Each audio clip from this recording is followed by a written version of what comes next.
मैंने कोई सब्जेक्ट बच्चों को पढ़ाया या कोई पाठ पढ़ाया, मैं कैसे जानूंगा कि बच्चों को समझ में आ गया है या बच्चे सीख गए हैं। जैसे आज मैंने यहाँ पर पढ़ाया कक्षा 5 का हिंदी का एक चैप्टर है पंच परमेश्वर। इसमें मैंने ये थोड़ा सा पाठ पढ़ाया है, तो मैं ये कैसे समझूंगा कि हमने जो पढ़ाया है बच्चों को इतना पाठ, वो बच्चे इसको सीख गए हैं, या ये बच्चे कैसे जानेंगे कि मैं इसको सीख गया हूँ। इसको पढ़ाने के बाद मैं बच्चों से पढ़वाऊँ, अगर सारे बच्चे पढ़ दें तो क्या मैं समझूं कि बच्चे सीख गए हैं? नहीं। तो फिर मैं कब समझूं? टेस्ट लेकर के मैं कुछ इससे प्रश्न दूं और प्रश्न जो है उनके उत्तर बच्चे लिखें। अगर उन्होंने बच्चों ने उत्तर लिख दिया तो क्या मैं समझूं कि बच्चों ने सीख लिया है या आपने सीख लिया है? तो मेरा जवाब होगा नहीं। तो फिर मैं कब समझूं कि अब जो मैंने आज पढ़ाया है वो हमारे बच्चे पूरी तरह सीख गए? इसको कौन कौन पढ़ लेगा? जो जो लोग पढ़ लें सब लोग आ जाए यहाँ पर। ये पवन पढ़ के सुनाइए। हाँ।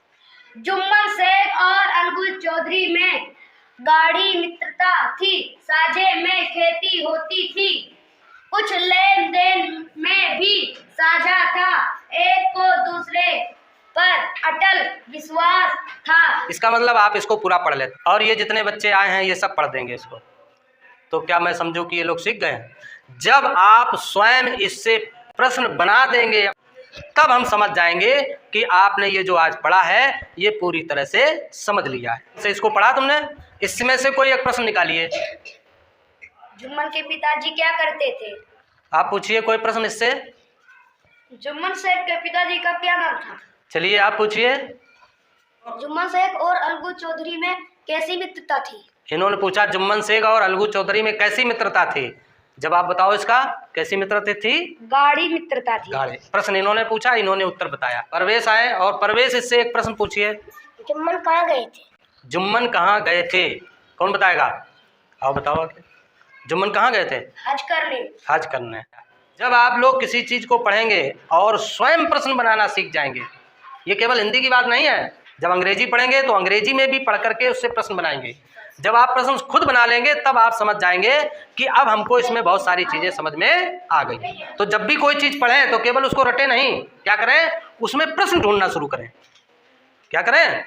उसमें प्रश्न ढूंढना शुरू, और जितने ज़्यादा प्रश्न ढूंढ लोगे उतना ही ज़्यादा तुमको अच्छा समझ में आएगा। ओके? तो आज तो ये हिंदी की बात हुई, इसी तरह से हम गणित में भी करके दिखाएंगे, अंग्रेजी में भी करके दिखाएंगे कि आपको कैसे प्रश्न बनाना है और कैसे उसके उत्तर भी देना है। जब बच्चे स्वयं प्रश्न ढूंढेंगे और जितने ज़्यादा से ज़्यादा प्रश्न ढूंढेंगे तब समझ लीजिए कि बच्चे सीख गए। इसलिए जब भी कोई चीज़ पढ़ेंगे तो क्या करेंगे? ज़्यादा से ज़्यादा उससे प्रश्न ढूंढेंगे। ओके?